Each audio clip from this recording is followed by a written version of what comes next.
आज की कहानी है रात की नौकरी। कमला अपनी बहू नैना को सुना रही थी और वो उससे कहती है, अरे बहू, जल्दी जल्दी काम ख़त्म कर ले, वरना शाम होते ही तू तो चली जाएगी नौकरी पर, फिर ये सारा काम मुझे ही करना पड़ेगा।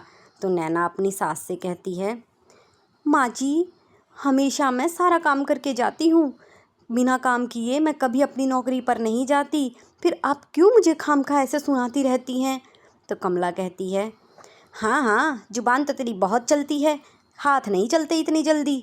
अब तेरी शादी हो गई है तो ये रात की नौकरी रहने क्यों नहीं देती। मेरा बेटा कमा तो रहा है, क्या ज़रूरत है रात की नौकरी करने की, आराम से घर में रह और अपना काम कर। तो इस पर नैना कहती है, माँ जी, मैंने इसीलिए पढ़ाई नहीं की थी कि मैं अपनी नौकरी छोड़ दूँ। मैं ये नौकरी बिल्कुल नहीं छोड़ूंगी, और वैसे भी आपको पहले से ही पता था कि मैं एयर होस्टेस हूँ, तो अब आपको ये मेरी एयर होस्टेस की नौकरी खटक क्यों रही है। चाहे कुछ भी हो जाए, मैं अपनी नौकरी नहीं छोड़ूंगी। तो कमला अपनी बहू को गुस्सा दिखाते हुए कहती है, बहू, रात के खाने की तैयारी भी करके जाना, वरना देख ले तुझे जाने नहीं दूंगी मैं नौकरी पर।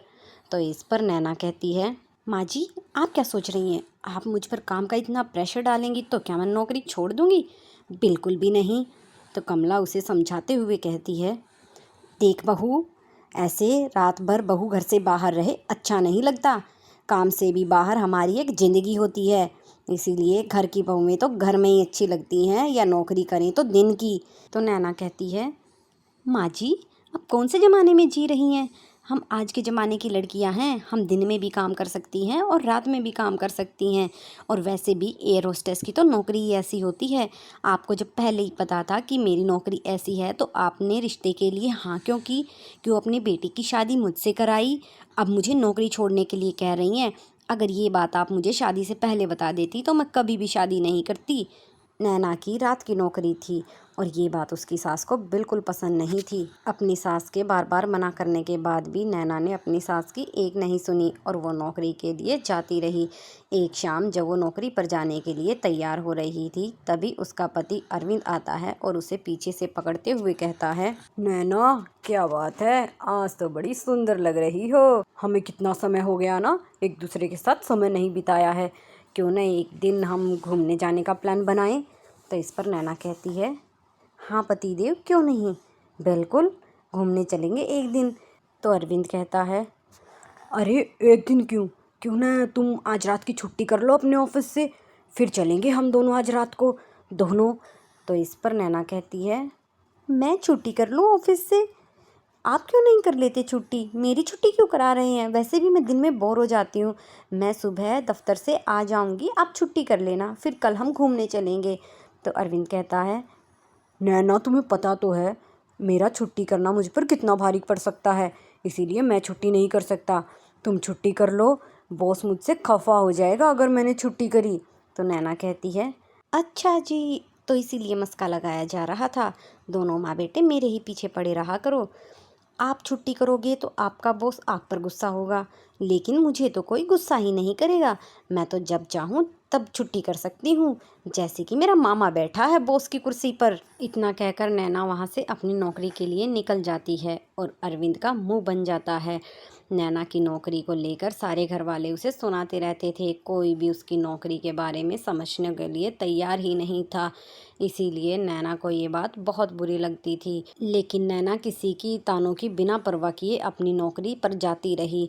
ऐसे ही समय बीतता है। एक दिन नैना को काम से लौटने में देर हो जाती है। नौकरी से लौटने के बाद खाना नैना ही बनाती थी। उस दिन देर होने के कारण उनके घर में खाना भी नहीं बनता, जिसके कारण कमला को चक्कर भी आ जाता है। तो उसकी ननद पूजा उसे आते ही सुनाने लगती है, भाभी, आपको अपनी नौकरी के अलावा कुछ दिखाई नहीं देता क्या? देखो, माँ की तबीयत कितनी ख़राब है। कल आप नौकरी पर चली गई और माँ को बहुत तेज़ बुखार था। आपको तो बस अपनी नौकरी की पड़ी है, पता नहीं कैसी बहू है, हमारे ही पल्ले पड़नी थी ये। इस पर नैना कहती है, अरे पूजा, अगर माँ जी की तबीयत ख़राब थी तो माँ जी को बताना चाहिए था ना मुझे। मुझे क्या पता माँ जी की तबीयत ख़राब है, मैं चली गई नौकरी पर, अगर माँ जी मुझे बता देती तो मैं छुट्टी कर लेती। तो इस पर उसकी ननद कहती है, अच्छा, तुम सुनती कहाँ हो किसी की, चली गई मटकते हुए नौकरी पर। यूँ नहीं, अपनी सास का थोड़ा ख्याल रख ले, मेरी माँ ने तो सोचा था बहू आएगी पूरे घर को बड़े अच्छे से संभालेगी, पर उन्हें क्या पता था ऐसी बहू आएगी जिसको तो रात की नौकरी करनी है। हमारे तो करम ही फूट गए। तो नैना कहती है, माना कि मैं रात को नौकरी पर जाती हूँ, लेकिन तुम तो घर में रहती हो, तो घर संभालने की जिम्मेदारी तुम्हारी नहीं है क्या? तुम अपनी माँ को नहीं संभाल सकती? मैं ही संभालूं? मैं नौकरी भी करूं, मैं घर के काम भी करूं, मैं तुम्हारी माँ को भी संभालूं, सारे काम मैं ही करूं, तुम कुछ मत करना। तो पूजा कहती है, भाभी अपनी गलती मान लेने से कोई छोटा नहीं हो जाता, आप अपनी गलती मान लीजिए। तो नैना कहती है, और किसी पर इल्ज़ाम लगाने से कोई बड़ा नहीं हो जाता, ठीक है? तुम अपनी गलती भी देखो, अपनी भाभी से जुबान लड़ा रही हो, उसका कुछ नहीं, और मैं अपनी गलती मानूं? मैं कोई गलत काम करने थोड़े ही जाती हूँ, अपनी नौकरी पर ही जाती हूँ, और उल्टा तुम मुझ पर इल्ज़ाम लगा रही हो। अरे तुम मेरी मदद नहीं कर सकते तो कम से कम मेरी परेशानियाँ तो मत बढ़ाओ।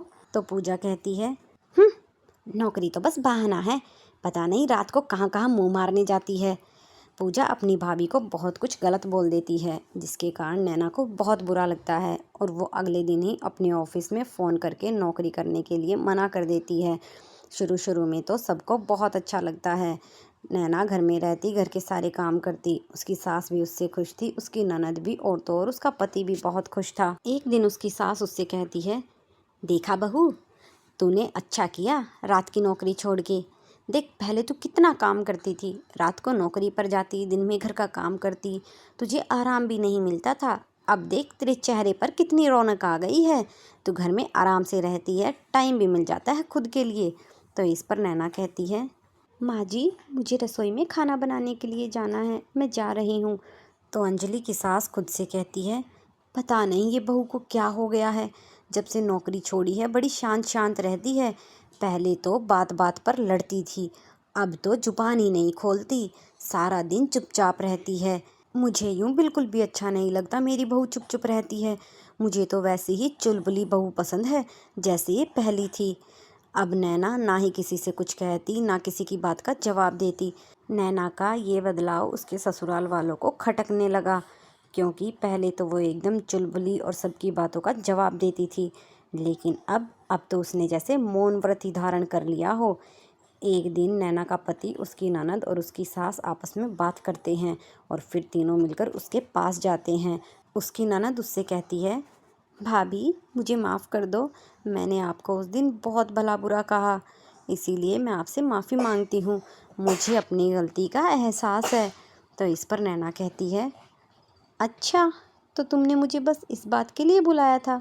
कोई बात नहीं, मुझे तुमसे कोई शिकायत नहीं है, मैं अब अपने कमरे में जा रही हूँ। तभी उसकी सास भी कहती है, अरे नहीं बहू, हमें तुझसे कुछ बात भी करनी है। तो नैना कहती है, हाँ माँ जी बोलिए, क्या कहना है? तो उसकी सास कहती है, देख बहू, हमने तेरे साथ बहुत ज्यादती की है तेरी नौकरी छुड़वा कर। अरे मैं तो तेरे पीछे पड़ी रहती थी, लेकिन मुझे तो गर्व होना चाहिए तुझ पर। रात की नौकरी करना सबके बस की बात नहीं है, लोग तो बहाने ढूंढते हैं रात को सोने के लिए, और तू तू रात की नौकरी भी करती, फिर आकर दिन में काम भी करती। तूने कभी हमसे शिकायत नहीं की, और हम बेवजह तेरे पीछे पड़े रहते।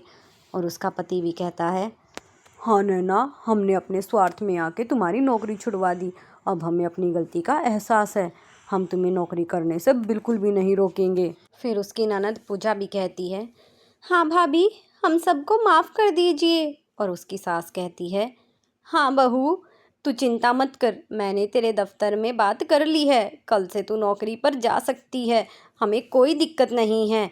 इस पर नैना खुश हो जाती है और उनसे कहती है, सच माँ जी, क्या मैं कल से नौकरी पर जा सकती हूँ?